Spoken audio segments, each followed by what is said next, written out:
And hello, good people of the internet. It is I, Tommy Kelly. This is Adventures in Woo Woo, and this is the September 47 one-card divinations video vlog podcast thingy that we do every month here on the channel. If you want to in on it, just join the Patreon at any level.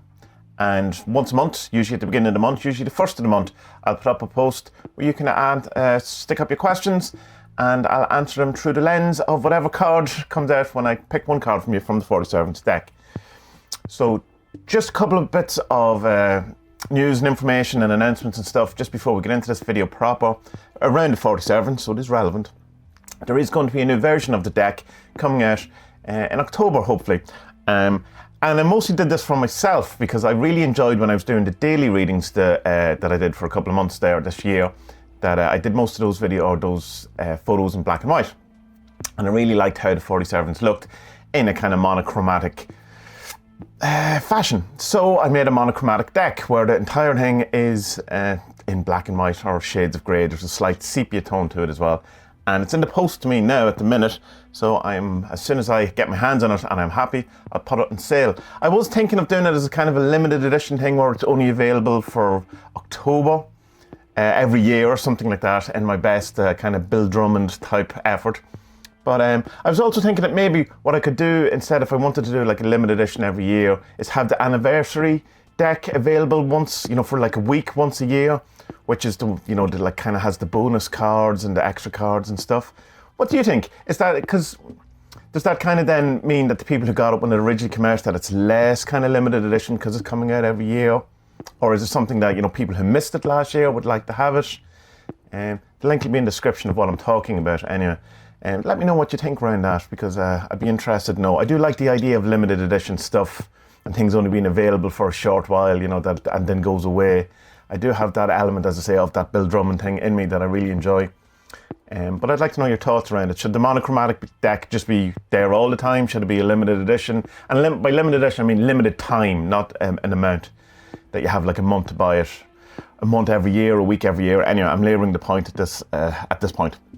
The other thing I want to mention is just as well that all the support that you all give me through Patreon, through buying the books, through supporting the music, sharing the videos, is really, really important. And over the last while, of course, as inflation rises and as people are getting prepared for what could be a very tough winter, particularly here in Europe, an awful lot of people have left the Patreon, and I understand that completely, and their main kind of reason is that their financial situation has changed. And I understand that, and I do try to do as much of this stuff as possible for free, and all of that, not to have it behind a kind of a paywall. But in order for me to do this, I need to be able to do, to pay for it as well. So all of the support, the financial support, be that from donations from Patreon, from buying the books, buying the decks, buying the prints, buying whatever it is, really does help, and it really does allow me to continue to move forward and do more of this. But as much as possible, I will do this on a continued basis for free. So if all the money in the world disappears, then so be it. So links for everything I do is in the description if you do want to support. So we'll get into this. Sarah, what should be my main focus this month? So it is the Dancer, and so that would suggest then that your main focus should be just going with whatever happens, and that if your plans work out, great. If they don't, great. If you are hoping for things and it isn't the way it worked out, you just kind of have to go with it. Now, it doesn't necessarily mean that everything's going to go to shit and you just have to put up with whatever insanity happens or whatever negative happens or whatever. It's not a pessimistic look towards the month. So your main focus should be just to be, like water, bend with it, go with what happens. Just kind of be flexible and malleable to your situations around you.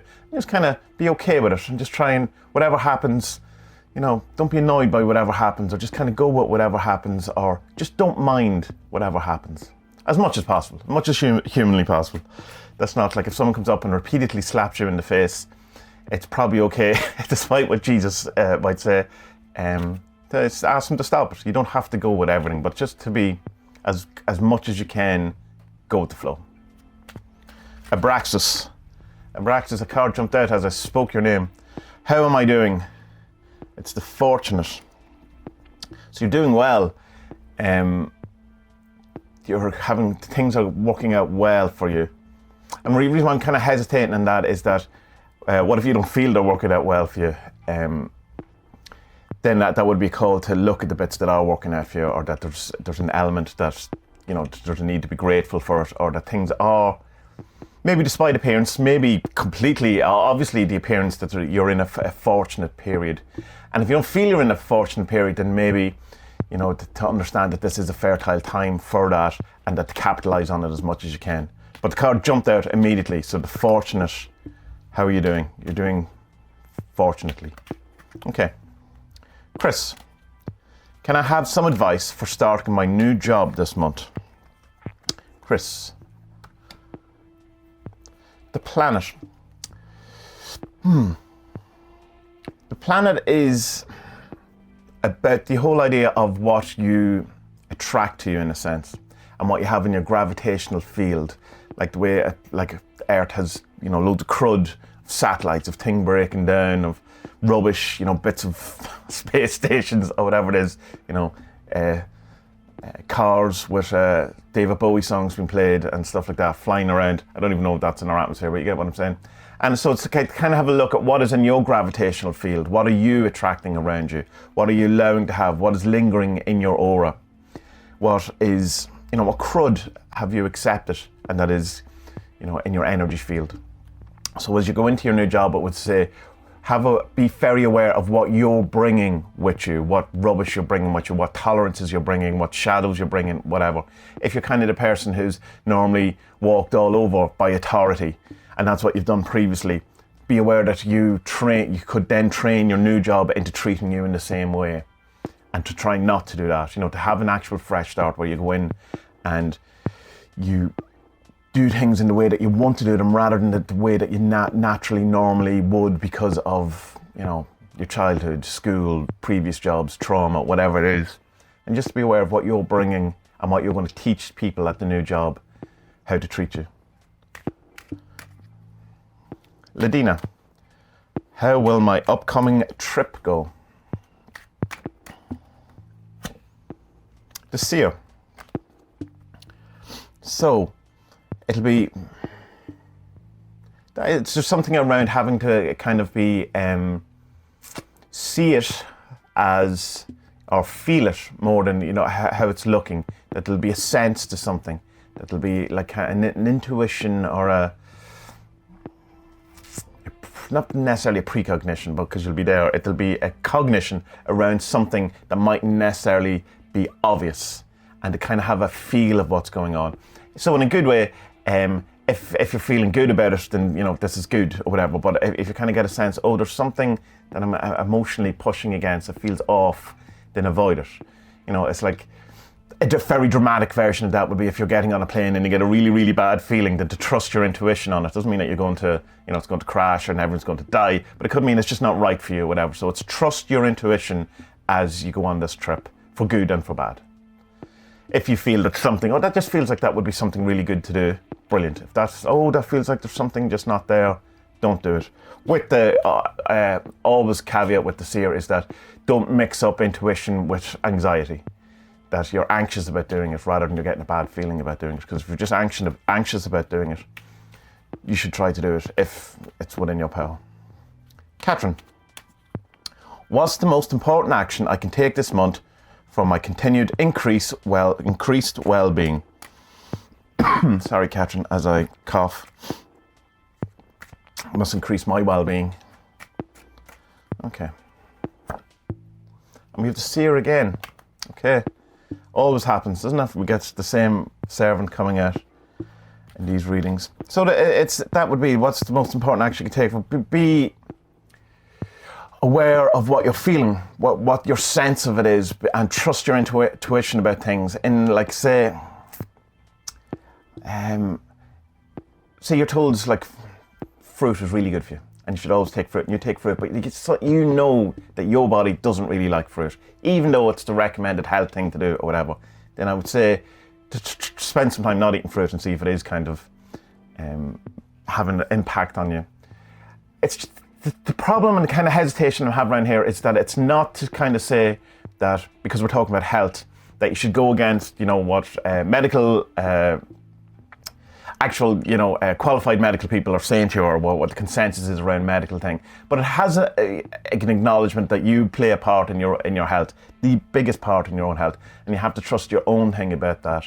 So if you're out running every day and you kind of feel, oh well, maybe I feel like I need a rest, or there's a bit of a damage maybe that could possibly be happening, then trust that, rather than just kind of doing that kind of thing. If I'm okay, I can give up my medication. I don't think it's anything around that. I think it's more about just trusting on a day-to-day level what you need to do within the bigger sphere of, standard healthcare, woo-woo healthcare, or whatever it is that you're doing, and just to be aware of what you feel within all that. But there does seem to be that element of don't just throw away either what the consensus is or what the greater knowledge is on these things, but to trust yourself too. Hope that makes sense. Natasha, who will guide me? So we have the guru. Well, that's interesting. So a particular person, there's someone or something that will act in the sense of a guru with you. So who will guide me? And you get the guru. That seems quite obvious. In 40 Servants, the guru is more than just like this kind of spiritual, master who, teaches from on high or whatever. There's a practical thing to it as well. So who will guide you? There's a practical element to it as well, that how to do it. Not just in a kind of nice words, nice sentiments, some, kind of lofty new age ideals or something like that, but an actual practical thing. So someone who can teach you, can guide you, has guru qualities and has practical application of these things, is who you're looking for, and who hopefully will emerge for you. Max. Sorry, Natasha, just to go back to that, the guru could be your inner guru too as well. Let's not discount that. Max. What was there before all of this started? I have my own kind of ideas. But didn't ask me. Interesting, Max. The master. So what was there before all of this? Well, some form of you was, or some form of perfection, some high ideal, some form of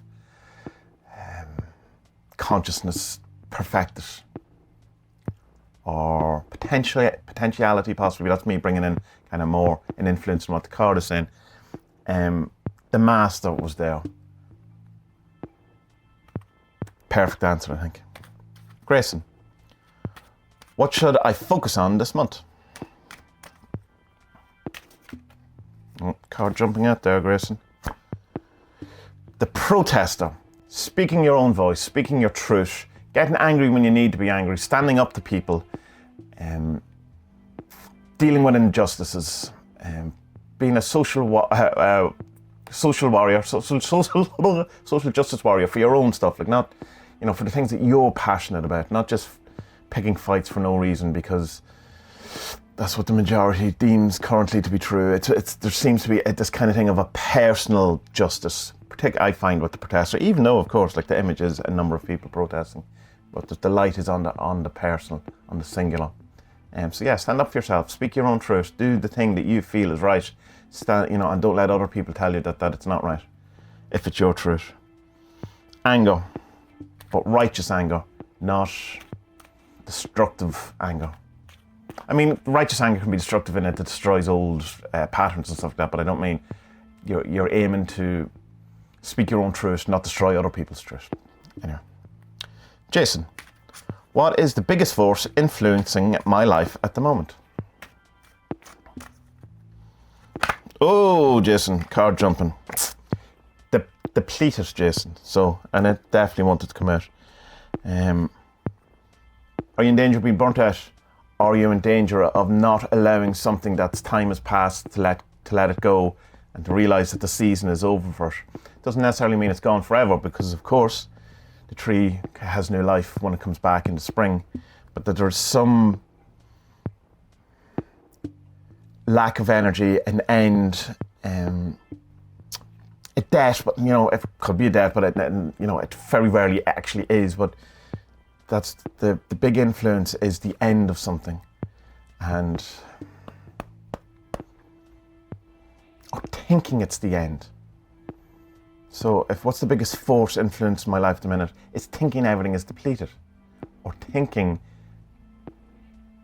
that the energy is gone.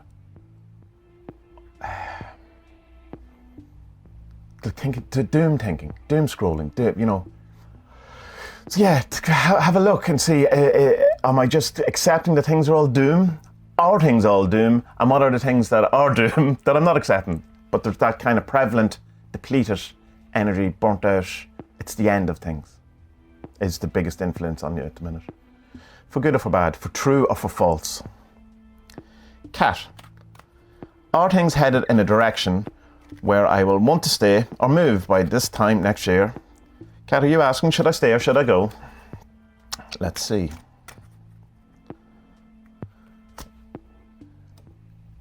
The depleted. Fascinating. Because you can hear me shuffle, like, so maybe I'm just a terrible shuffler, but I don't care. Are things headed in a direction where I will want to stay or move? If things are depleting, then it would suggest that you would want to move, but things could be depleting in the sense of that the bad stuff that's making you want to move is depleting. So whatever is the case, there is movement involved and something is coming to an end. Something is ending, something is depleting, the energy is slipping away, moving away, the seasons is turning into the next season. If we get into if it was a movie, we get into the montage of like maybe snow falling on the ground, or whatever it is, to show that time is passing. Movement is happening, so that, well, I want to stay or move by the time next year, you will know, because whatever it is that is the major influence on that decision will have come to pass, because something has ended or something is ending. MJM. I feel right now like we in Europe at least are about to enter a very tough winter. How could we prepare for what we might face? Okay, this is on a lot of people's minds.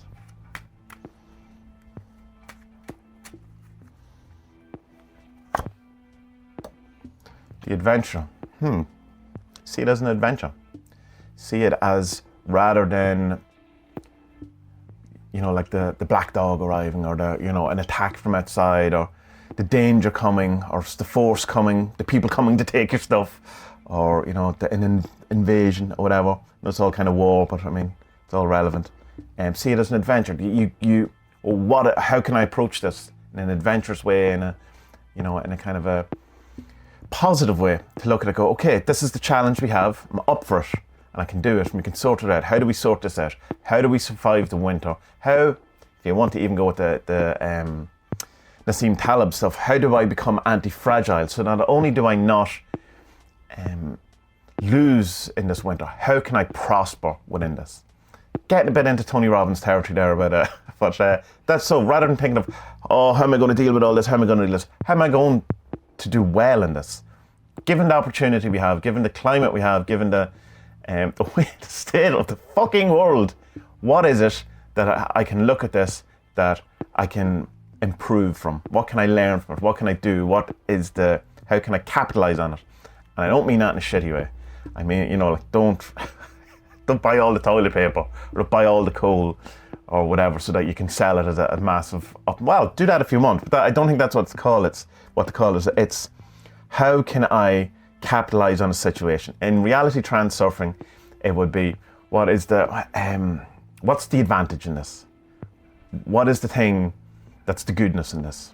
Where's the light in this? And focus on the light. It's the best I can suggest.